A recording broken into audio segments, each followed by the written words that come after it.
The first time they handed me a belt instead of an apology, I was 9. The last time I was 17, and that's when I finally dropped it.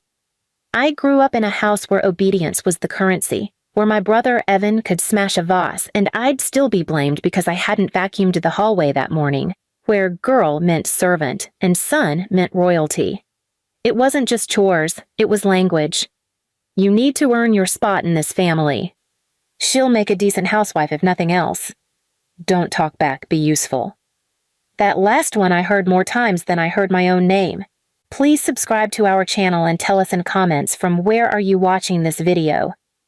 Evan never did dishes. Never folded a shirt. He had his own bathroom.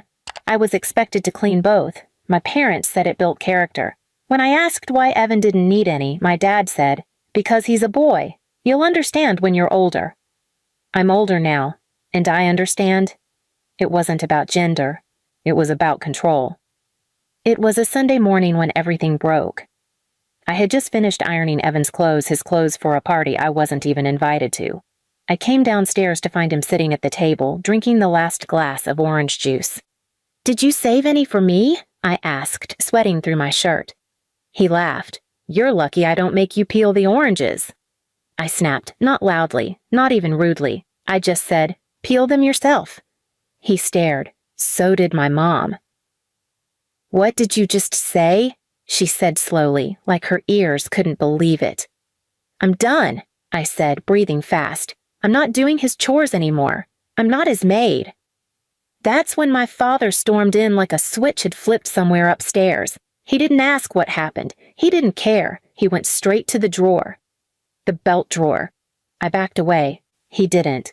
"You've forgotten your place," he said, looping the belt in his hand like it was a dance he missed.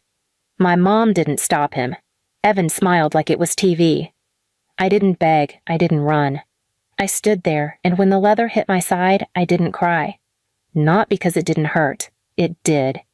But because the pain finally felt clean. It was the last time. I walked out of the house that night with a rolled-up sleeping bag, $3, and a cracked rib. I didn't leave a note. I didn't take a single thing that belonged to them, not even the toothbrush they made me share with my cousin during holidays, to save space. I lived in a friend's basement for a while. Her name was Lila. Her parents weren't perfect, but they looked at me with something I never saw in my own home concern. Not disappointment, not judgment, just human concern. I healed. Slowly. My back scabbed. My breathing eased. But what never healed was the quiet. I kept thinking they'd call, even to yell, even to threaten. But they didn't, because in their eyes I didn't exist anymore. And honestly, that was the deepest cut. They erased me like I was dust on their floor. And that's when I decided, if I was nothing to them, then that's exactly what I'd leave them with. Nothing. Not a scandal, not a blog post, not a headline. Just silence, but sharpened into a weapon. And I was going to use it exactly how they trained me, with precision, with patience, and with no mercy. The thing about my parents was, they never hit to hurt, not in their minds. They hit to remind me that my role in their house wasn't to be loved, it was to serve. So when I left, they weren't angry. They were offended. Like a hammer realizing the nail had walked away. They didn't try to find me. But I knew it wouldn't last. Because they didn't love me. They just used me. And eventually they'd miss what I gave them. Meals, silence, labor, obedience. And when they did, I'd be ready. It didn't take long. 3 weeks later, a message showed up in my inbox. "Mom, Evan has an awards dinner and none of his suits are ironed. You need to come home and stop being ridiculous." Not, "How are you?" Not, "Are you safe?" Just pressing domestic needs. I didn't answer. A week later, another one. "Dad, this is childish. No one's going to put up with your attitude in the real world. Come home and apologize and we'll let you earn your place again." Let me. That one made me laugh. I screenshotted the messages. Not for revenge, not for evidence. Just as a reminder of why I'd left. By then, I was staying with Lila full-time. Her parents cleared out their storage room, gave me a mattress. I had nothing, but I was safer than I'd ever been. And in that stillness, I started listening to myself. I remembered how, even as a kid, I was the one who memorized the grocery list, knew exactly how many teaspoons of bleach went into the laundry, how my parents used to brag at church that our daughter is so mature she practically runs the house. Yeah, I did. I ran everything. So I started writing it all down. Not for anyone else, for me. A list. Everything I did. Every single task I handled in that house since I was 10. Cooking, cleaning, scheduling, grocery tracking, ironing, meal prep, tending to my brother's bathroom, scrubbing his vomit out of the rug after parties I wasn't allowed to attend. It wasn't just chores. It was a ledger. It was debt. And they owed. But not in money. In isolation. In emptiness. In the very things I used to give them effortlessly, daily. I found out a month later that they were falling apart. I ran into a neighbor, Mrs. Dorsey, while helping Lila's mom with yard work. She squinted at me. "Your mama okay? I saw her struggling with groceries last week. Said Evan's got too much on his plate to help." I shrugged. "Guess she'll manage." She kept talking. That's when I found out the real cracks were showing. Evan had been late to school for 2 weeks straight. My father had started coming into work with wrinkled shirts. My mother had asked the church for meal assistance, lying and saying she had a back injury. But the best part? They were too proud to admit I was gone. They told everyone I'd gone off to school early, that I was getting life experience. Meanwhile, they were rotting inside their own routines, drowning in the very structure I used to hold up. And I didn't need to write an article. I didn't need to go public. I just needed to do nothing. Because I was the thing that kept their world spinning. And now the machine was jamming, screeching, breaking down. Without yelling, without scandal. Just absence, just silence. And it was louder than any belt they'd ever cracked. They stopped reaching out after that box. I didn't expect them to.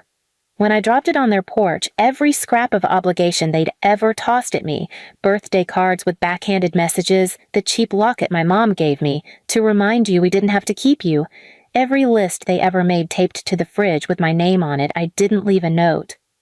The box spoke for itself. I had nothing more to say. And they finally understood that silence wasn't absence, it was punishment. A sentence they'd serve every day, wondering when the sound of their own voices would stop echoing off walls no one cleaned for them anymore. They weren't used to silence. They were used to reaction, used to me crying, pleading, performing. But now I had vanished, and their house started to reflect it. Lila's cousin lived 2 streets over. She used to pass their place on the way to work. She started giving me updates I didn't ask for. "Your mom was in the front yard today trying to fix the garden by herself. She looked tired." Evan was dragging his laundry to the laundromat in a trash bag. "I think your dad fell. He has a cane now." I'd nod, smile, keep folding flyers for my nursing classes. I didn't ask for more. Because I didn't need their pain explained. I just needed it felt. Then came the real test. My grandmother passed. Not the cruel one who once slapped me for eating before the boys. No, this was my dad's mom, the only person in that whole family who ever once looked me in the eye and said, "You deserve better." She never protected me, but she saw me. That was enough. The funeral was quiet. Small church, closed casket, no drama until I arrived. I came alone, no makeup, black jeans. My presence was simple, clean, complete. Heads turned, people whispered. My mother froze when she saw me. My father looked like he'd aged 20 years. His belt didn't hang from his waist anymore, but the weight of who he'd hit still followed him in every step. They didn't speak. Not because they didn't want to, but because they didn't know how. That was the real silence, not mine theirs. They had nothing left to use. After the service, I stood outside in the sunlight, holding the folded memorial program in my hand. Abigail, my cousin, not to be confused with my golden brother, approached me slowly. "They're falling apart?" she said softly without preamble. "I know." They're afraid of you. I looked at her. They should be. She exhaled. They say you're heartless now, cold, ruthless. I smirked. They trained me well. Abigail didn't laugh. She said, they're selling the house. My fingers twitched, but not with joy, just finality. I didn't want it. I didn't need it. Oh, she added, they're not doing it for money. They just can't handle it anymore. The routine, the chores, the empty rooms. They say it feels haunted. It was. I haunted that house. With my silence, with my absence, with every inch of myself they used like a sponge and threw away. Now the walls whispered everything they tried to forget. 3 months later, I graduated, not with a stage or caps flying, just a pinning ceremony for my nursing program. I wore white scrubs, my name tag clipped to my chest. Lila sat in the front row. No one else did. I didn't invite my parents, or Evan. They weren't dead. But in my life, they were buried deep. And I kept the shovel. Years passed. I moved into a small place of my own warm, quiet mine. I never changed my number, but they never used it again. I got the occasional update from mutual people. Evan bounced through jobs, got evicted from an apartment after trashing it. My dad stopped driving after an incident at the grocery store he passed out from exhaustion. My mother joined some online family caregiver group and posted things like the burden of ungrateful children. They lived inside a narrative where I was cruel, ungrateful, a cautionary tale. Let them. Because the truth was heavier than they could hold. I was the one who cooked every meal, folded every shirt, ironed every uniform, smiled through every slap, washed away every insult. And when I walked away, they didn't just lose a daughter. They lost the structure that kept their house breathing. They raised me like a tool, so I let them rust. They treated me like I was disposable, so I disposed of them. And when people ask why I don't visit, I just say, I left with nothing, and that's exactly what I gave back. Now, when I wash dishes, they're mine. When I wake up early, it's for Patience, not a screaming brother who wouldn't wipe his own shoes. When I fold laundry, it's 2 loads a week, not 10. And every Friday, I take myself out. Just me. No one ordering me to earn it. No one watching me to make sure I'm useful. Just a girl who left hell and never looked back. I don't want revenge that burns. I want revenge that echoes. And every quiet day I live in peace, that echo gets louder in their empty, crumbling house. Please subscribe to our channel and tell us in comments from where are you watching this video.